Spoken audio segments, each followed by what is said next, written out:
Hello बच्चों, कैसे हैं आप सब लोग। आज हम ऑर्गेनिक केमिस्ट्री का एक नया चैप्टर लेकर आए हैं आपके लिए। इसका नाम है हाइड्रोकार्बन। ठीक है, तो आज हम हाइड्रोकार्बन के बारे में थोड़ा सा पढ़ते हैं।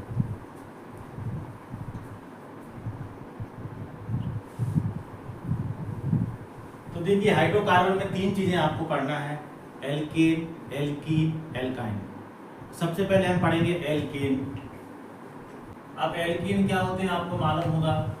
एल्केन के लिए एक फार्मूला दिया गया है CnH2n+2। ये होता है एल्केन। एल्केन मतलब जैसे हमने बोला CH4,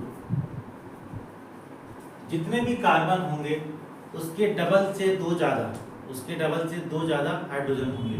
सी कार्बन एक था, डबल से दो ज़्यादा हाइड्रोजन होता है, इसे हम लेंगे C2H6। कार्बन 2 है, इसका डबल हुआ 4, 4 से 2 ज़्यादा 6 हाइड्रोजन। तो ये हो गया मीथेन, एथेन, प्रोपेन, इस प्रकार ये चलता रहेगा। तो ये आपको सब आपने ये IUPAC के चैप्टर में आपको ये सिखा दिया गया है। ठीक है, अब ये देखिए एल्केन ये होता है। अब एल्केन को बनाया कैसे जाता है तो देखिए, सबसे पहले तो एल्केन बनाने की मेथड ऑफ प्रिपरेशन।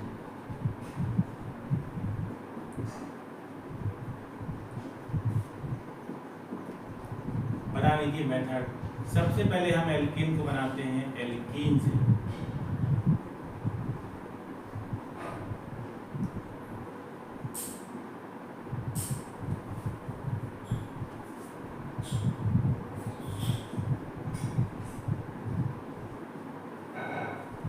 तो जब हम एल्कीन को बनाते हैं एल्कीन से in presence of hydrogen, nickel, Pd, Pt, तो ये बनेगा आपका RCH2। अब देखिए, ये तो सिंपल प्रोसीजर है, आपको मालूम है, लेकिन बात यह है कि इतना क्वेश्चन जो है सिंपल आता नहीं है नीट के एग्जाम में। अब देखिए नीट में या मेंस में कैसा क्वेश्चन आएगा। तो ये तो आपका एल्केन बना दिया हमने। अब देखिए इसमें क्वेश्चन आएगा आपका rate of hydrogenation.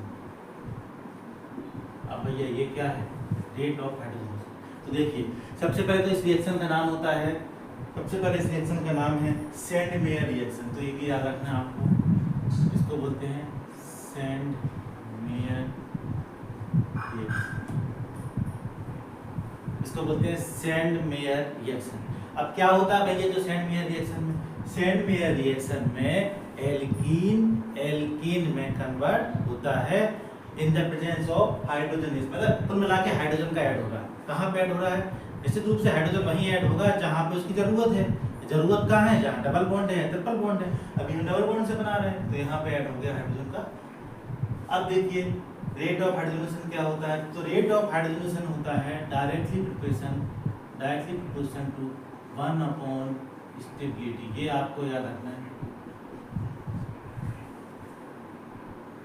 Rate of hydrogenation is directly proportional to 1 stability, या फिर 1, पहले आप लिखिए,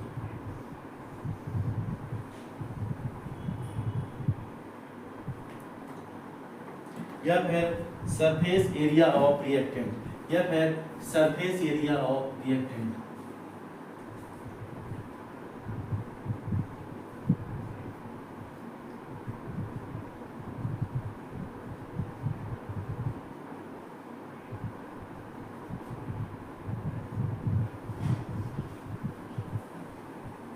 जिसकी स्टेबिलिटी, जिस एल्कीन की स्टेबिलिटी ज़्यादा होगी उसमें हाइड्रोजनेशन का रेट कम होगा। जिसमें इसकी स्टेबिलिटी ज़्यादा होगी उसका हाइड्रोजनेशन का रेट कम होगा। जिसका सरफेस एरिया ज़्यादा होगा उसका भी हाइड्रोजनेशन का रेट कम होगा। अब आप बोलोगे सर कैसे मालूम करें कि स्टेबिलिटी किसकी ज़्यादा किसकी कम।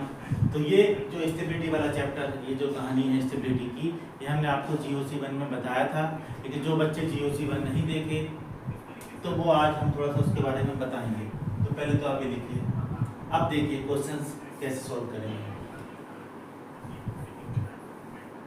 आपको जो भी लिखना है आप पॉज करिए और लिखिए। अब इतनी देर तो मैं रुकूंगा नहीं आपके लिए, तो आप पॉज करके लिखिए। अब देखिए क्वेश्चन, देखिए क्वेश्चन कैसे आएगा। तो क्वेश्चन देखिए, सबसे पहले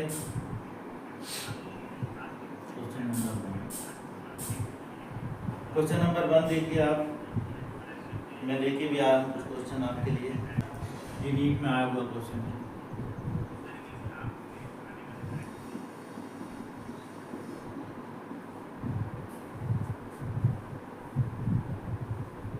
आपका CH2 डबल बॉन्ड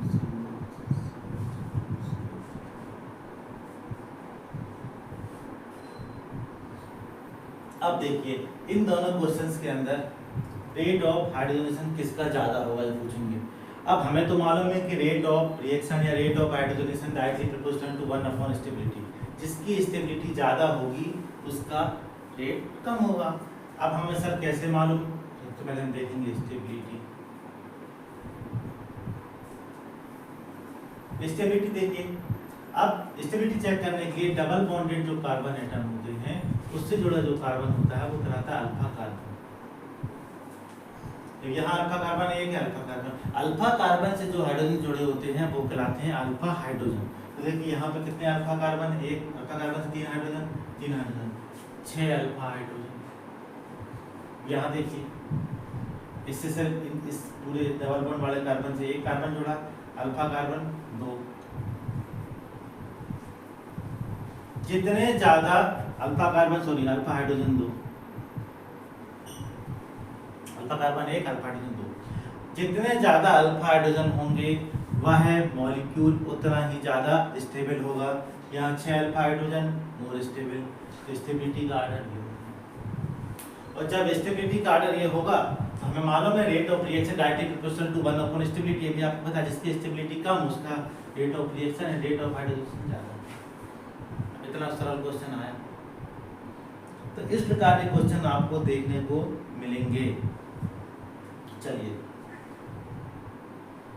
और आगे बढ़िए, लिखिए इसको।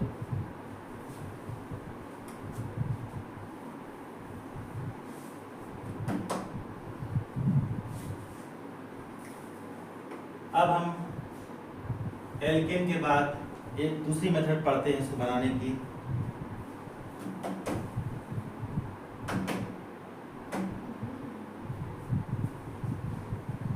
याद देखिए,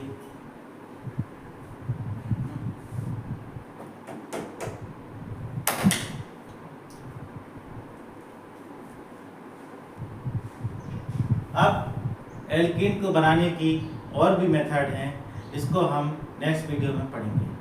देखिए मेरे पढ़ाने का स्टाइल ऐसा है कि मैं बिल्कुल सरल तरीके से आपको पढ़ाऊंगा।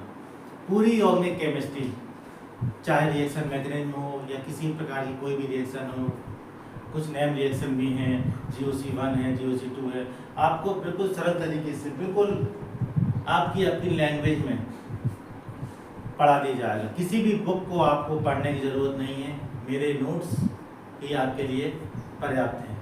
इसके सहारे आप नीट, IIT हर एग्ज़ाम बिल्कुल आसानी से निकाल सकते हैं। बस लेकिन उसको प्रॉपरली पढ़ना है और डिटेल में पढ़ेंगे हम हर चीज़ को। आप सोचें कि मैं यदि मूल कंसेप्ट को पढ़ाऊँ और कह दूँ एक वीडियो में मूल कंसेप्ट कंप्लीट, तो ऐसा मेरे साथ नहीं होने वाला। मैं कम से कम 20 लेक्चर मूल कंसेप्ट के लूँगा। GOC1 और GOC2 के कम से कम 20-20 लेक्चर रहेंगे, लेकिन आपको हर एक लेक्चर में हर चीज़ समझ में आएगी। ठीक है बेटा, फिर अगला वीडियो में हम आगे को लेकर चलते हैं।